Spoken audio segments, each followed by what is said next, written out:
ស្ដីបងប្អូនអរគ្នាបាទកង់នេះធ្វើហើយជួយជួលហើយឥឡូវផ្ញើទៅឲ្យម្ចាស់ជិះវិញបាទអញ្ចឹងមុននឹងការផ្ញើគឺខ្ញុំធ្វើការតេស្តជិះសាកមើលហើយគឺមិនមានបញ្ហាទេគឺវា smooth ល្អមែនតើ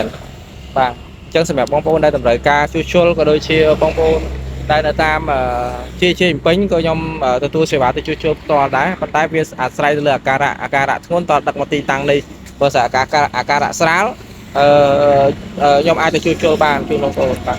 អរគុណច្រើនសម្រាប់បងប្អូនដែលជឿទុកចិត្តបាទអរគុណច្រើនជាពិសេសបងប្អូនជនរួមជាតិទាំងអស់ដែលគាត់តែជឿទុកចិត្តមកលើហាងយើងចុងផងដែរ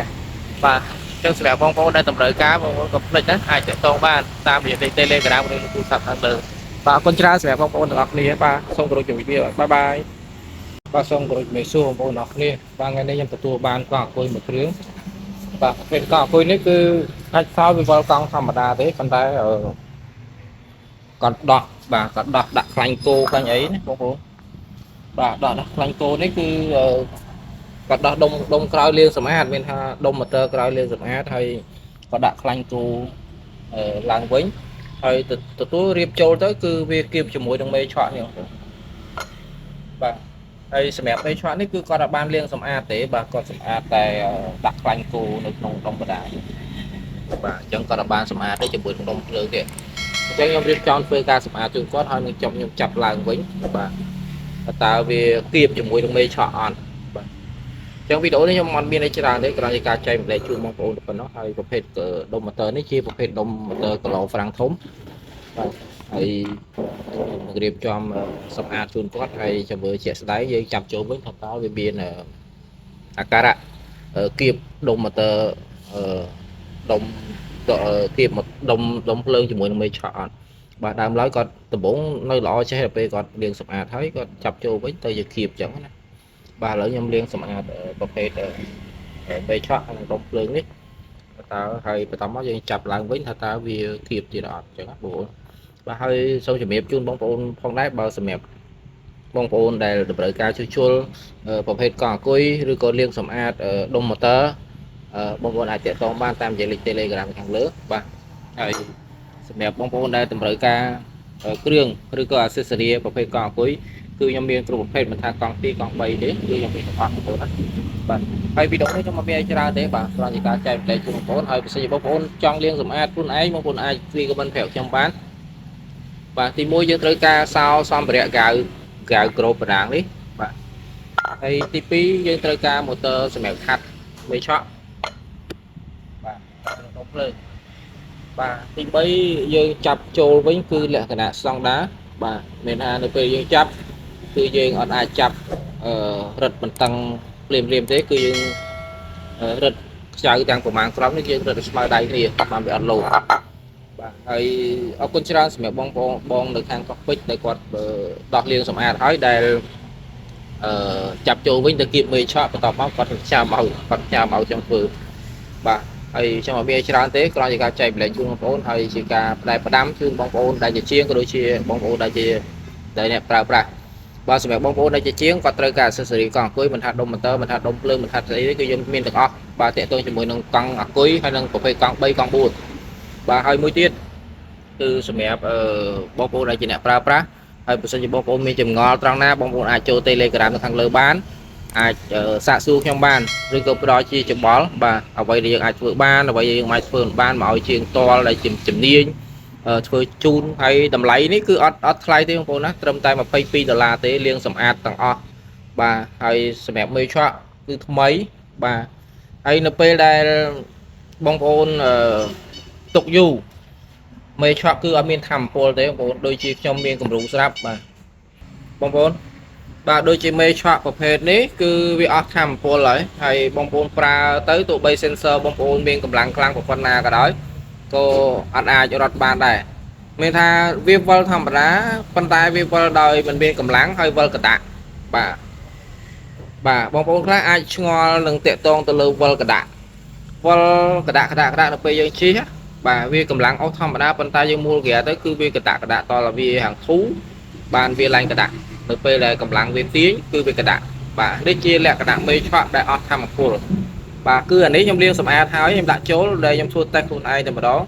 គឺវាអស់ធម្មពលតែម្ដងបាទ ហើយសភាពអស់ធម្មពលនេះដោយសារតែបងប្អូនប្រើយូរឆ្នាំអត់ដែលលាងសម្អាតបាទទី1អត់ដែលលាងសម្អាតទី2បងប្អូន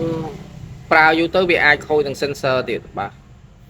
អញ្ចឹងបងប្អូនខ្ញុំសង្ឃឹមថាបងប្អូនដែលជាអ្នកប្រើប្រាស់ដែលជាស្រឡាញ់វិស័យកង់អាគុយក៏ដូចជាម៉ូតូអគ្គិសនីបងប្អូនកុំស្ដាយលុយអីបាទគ្រាន់តែដោះលាងតម្លៃត្រឹមតែ$20ជាងទេនេះអាការៈបែបនេះយើងមិនដឹងថាជួសជុលឬក៏កម្លាំងមេឆក់នឹងខ្លាំងឬក៏យ៉ាងម៉េចទេជាក់ស្ដែងគឺខ្ញុំត្រូវការលាងសម្អាតហើយបើសិនជាវាមានអាការៈដូចមេឆក់នេះគឺមានន័យថាវាអស់ធម៌ពលហើយបាទវាវល់ធម្មតាដូចខ្ញុំជម្រាបនៅខាងលើអញ្ចឹងគឺវាវល់ធម្មតាប៉ុន្តែវាវល់ដោយកន្ត្រាក់នៅពេលដែលវាប្រើកម្លាំងទាញបងប្អូនណាបាទប្រភេទមេឆក់នេះគឺខ្ញុំធ្វើតេស្តផ្ទាល់បាទហើយសម្រាប់បងប្អូនដែលជាអ្នកប្រើប្រាស់គាត់យកមកឲ្យខ្ញុំធ្វើបាទអញ្ចឹងបងប្អូនឃើញវីដេអូនេះហើយបងប្អូនក៏ផ្លិចដែលបងប្អូនដែលស្រឡាញ់វិស័យកីឡាវិស័យកង់អាគុយណាបាទហើយនឹងវិស័យម៉ូតូអគ្គិសនី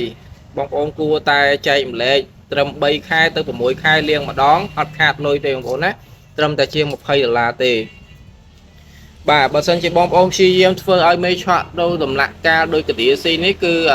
បញ្ហាធំមែនតើបងប្អូនណាបាទគឺអស់ធម៌ពលហើយបាទអញ្ចឹងវីដេអូនេះគ្រាន់ជាការចែកម្លែកទេខ្ញុំនឹងធ្វើការលាងសម្អាតជូនបងប្រុសខាងកោះពេជ្រនេះបាទហើយจะមើលលាងសម្អាតហើយតើ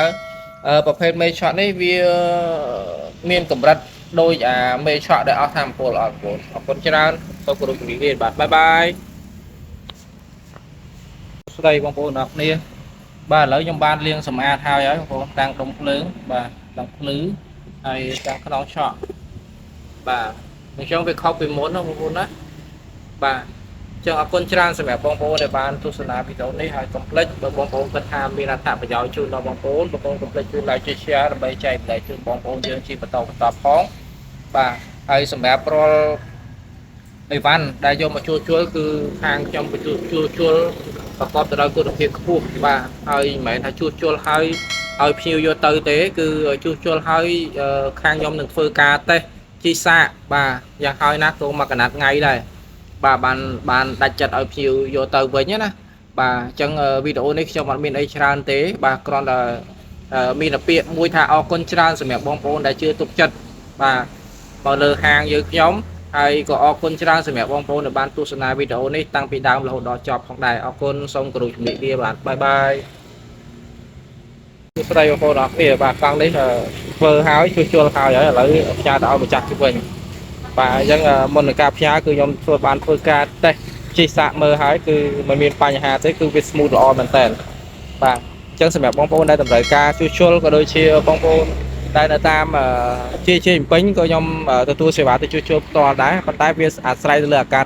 រៈធ្ងន់តដឹកមកទីតាំងនេះបើសិនអាការៈស្រាលខ្ញុំអាចទៅជួសជុលបានជូនបងប្អូនបាទ